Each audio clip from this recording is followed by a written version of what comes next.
Another day, another basketball stories na naman ang pagkukwentuhan natin.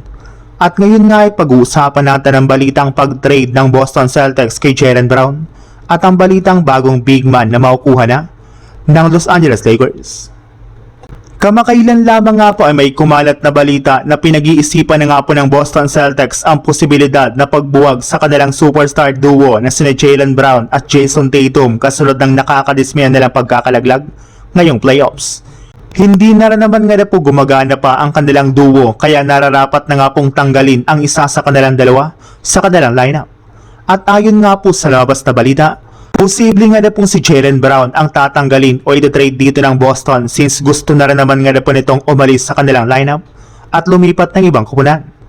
Lumabas nga po ang ganitong klaseng hinala ng fans nang maibalita na binebenta na nga na po nito ang kanyang bahay sa Boston. Kaya dahil nga po dyan ay pinaniniwalaan na nga po ng mga fans at maging mga analyst na naghahanda na nga po ito sa posibilidad na i-trade siya ng Boston ngayong offseason. Kagaya nga po ng naibalita ko sa inyo, binabalakan na nga po ng Celtics na gamitin si Brown bilang trade offer sa Milwaukee Bucks para makuha nila si Giannis Antetokounmpo. Sa ibang balita naman, kagaya nga po ng napag-usapan natin, isa nga po sa mga tinatarget na kunin ng Lakers ngayong offseason ay walang iba kundi si Domantas Sabonis na kasalukuyang ginawang available na rin naman ngayong offseason ng Sacramento Kings. Kaya pagkakataon na nga po ng Lakers na makuha ito sa pamamagitan ng isang trade.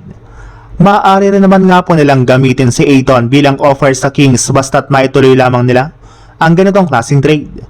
Matagal na rin naman nga pong binabantayan ng Lakers si Sabonis noon pa para maging katandem ni Luka Doncic sa kanilang lineup.